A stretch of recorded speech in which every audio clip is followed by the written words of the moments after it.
नमस्कार दोस्तों। हर साल जब बजट पेश होता है तो बड़े बड़े बिजनेसमैन से लेकर छोटे दुकानदार और आम नौकरी पेशा लोग तक सबकी नजरें सरकार के फैसलों पर टिकी होती हैं। हर कोई सोचता है, क्या इस बार कुछ राहत मिलेगी? क्या टैक्स में कटौती होगी? क्या महंगाई से थोड़ी राहत मिलेगी?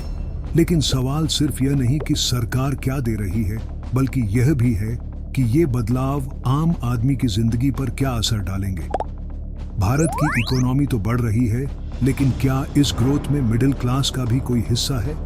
क्या इस बजट से मिडिल क्लास की जेब में थोड़ा और पैसा बचेगा, या फिर यह सिर्फ आंकड़ों का खेल बनकर रह जाएगा? चलिए जानते हैं इस वीडियो में।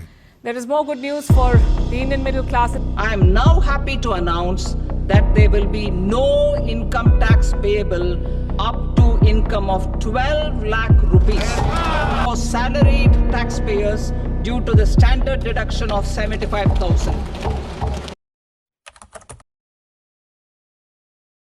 बजट 2025 को सरकार ने ग्रोथ स्टेबिलिटी बजट कहा है। यानी ये बजट सिर्फ आज की जरूरतों को पूरा करने के लिए नहीं, बल्कि आने वाले सालों में भारतीय अर्थव्यवस्था को स्थिर और मजबूत करने के लिए बनाया गया है। सरकार का कहना है कि इस बार का बजट देश की ग्रोथ को तेजी से बढ़ाएगा, लेकिन साथ ही आम आदमी की परेशानियों को भी कम करने की कोशिश करेगा। सरकार ने बड़ी घोषणाएं की हैं। इंफ्रास्ट्रक्चर में भारी निवेश, डिजिटल इंडिया के लिए नए प्लान, हेल्थ केयर और एजुकेशन में सुधार और छोटे बिजनेस को बढ़ावा देने के लिए नई स्कीम्स। लेकिन असली सवाल यह है कि इन सब का असर आम लोगों की रोजमर्रा की जिंदगी पर क्या होगा? क्या यह मिडिल क्लास के लिए वाकई कोई बदलाव लेकर आया है, या फिर ये सिर्फ बड़े उद्योगपतियों और निवेशकों के लिए एक और सुनहरा मौका है? हर साल की तरह इस साल भी मिडिल क्लास के लिए सबसे बड़ा सवाल था, क्या टैक्स में कोई राहत मिलेगी? और इस बार सरकार ने थोड़ी राहत दी भी है। इनकम टैक्स की बेसिक छूट सीमा बढ़ा दी गई है, जिससे अब 12 लाख रुपए तक की सालाना इनकम पर कोई टैक्स नहीं लगेगा। होम लोन पर ब्याज दर में थोड़ी राहत दी गई है, जिससे नए घर खरीदने वालों को थोड़ी राहत मिलेगी। मेडिकल इंश्योरेंस के लिए सरकार ने नए टैक्स बेनिफिट्स जोड़े हैं, जिससे हेल्थ केयर खर्च कुछ हद तक कम हो सकता है।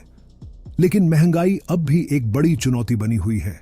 रोजमर्रा की चीजें जैसे दूध, सब्जियां और पेट्रोल डीजल की कीमतें जस की तस बनी हुई हैं, जिससे मिडिल क्लास को बड़ी राहत नहीं मिली है।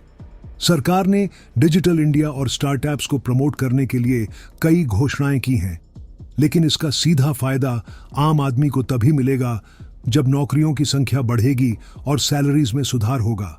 हर बजट की तरह इस बार भी कुछ चीजें सस्ती हुई हैं और कुछ महंगी।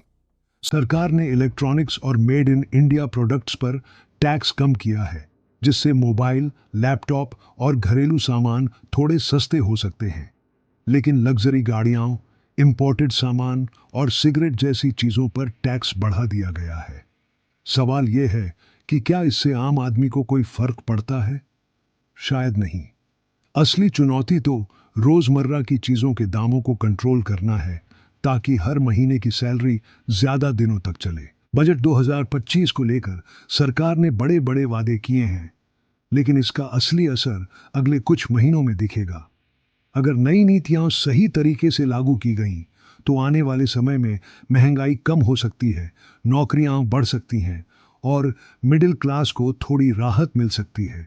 लेकिन अगर ये सिर्फ आंकड़ों तक ही सीमित रहा, तो फिर वही पुरानी कहानी दोहराई जाएगी। बड़े उद्योगपतियों को फायदा होगा और आम आदमी बस उम्मीद लगाए बैठे रहेगा। अब ये जनता को तय करना है कि बजट 2025 उनके लिए कितना फायदेमंद है। क्या सरकार ने सही दिशा में कदम बढ़ाया है, या फिर ये सिर्फ एक और बजट बनकर रह जाएगा? क्या बजट 2025 आपके लिए फायदेमंद है? अपनी राय कमेंट में बताइए। अगर आपको यह वीडियो पसंद आया तो इसे ज़्यादा से ज़्यादा लोगों तक पहुंचाइए, क्योंकि जानकारी जितनी फैलेगी उतना ही आम आदमी अपने हक की आवाज़ उठा सकेगा। मिलते हैं अगली वीडियो में, तब तक सुरक्षित रहिए।